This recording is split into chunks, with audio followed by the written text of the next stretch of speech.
ఈరోజు మనం ఈరోజు పొదిలిపట్నంలో మన ధర్నా కార్యక్రమం దగ్గర ఒక రైతుని పలకరించే ప్రయత్నం చేస్తున్నాం. బాబాయ్, ఈ ప్రభుత్వంలో పొగాకు రైతులు పరిస్థితి బాగలేదని ఈరోజు ధర్నా చేస్తున్నారు.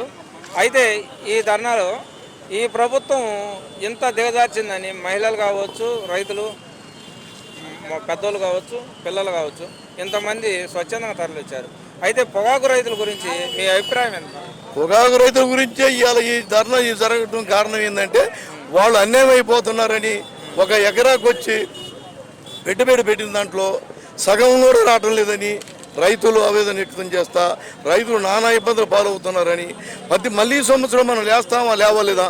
గత ప్రభుత్వంలో కూడా మంచిగా ఆనందంగా 10 రూపాయలు అందరూ సంపాదించారు, వాళ్ళ గిట్టుబాటు ధరలు ఉన్నాయి, వాళ్ళు కూడా పేద ప్రజలు బతికారు అందరూ అరుగైన వర్గాలు అందరూ కూడా సంతోషంగా ఉండింది.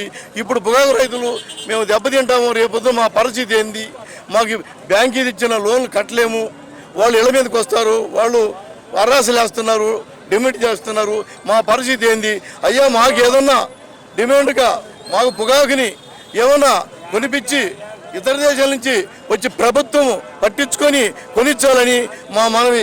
ఇంత జనం ఈ రోజు రావడం కారణం ఏంటంటే మా కడుపులు మాడిపోతుంది, మా పరిస్థితి ఏందని వచ్చారు. ఇప్పుడు రైతు భరోసా ఈ సంవత్సరంలో ఒక దఫానా మీకు ఒక్క దఫా పడలేదు, ఒక సెకండ్ పడలేదు. ఆ రైతు భరోసా ఎప్పుడు పడుతుందని ఎదురు చూస్తున్నారు. అన్న చెప్పినప్పుడు గత ప్రభుత్వంలో ఏ టైం చెప్పాడు ఆ టైం పక్కన భరోసా తెచ్చారు. కార్డు పెట్టి పోస్ట్ ఆఫీసులో పోయి తెచ్చుకున్నారు, బ్యాంకులో తెచ్చుకున్నారు ఆనందంగా.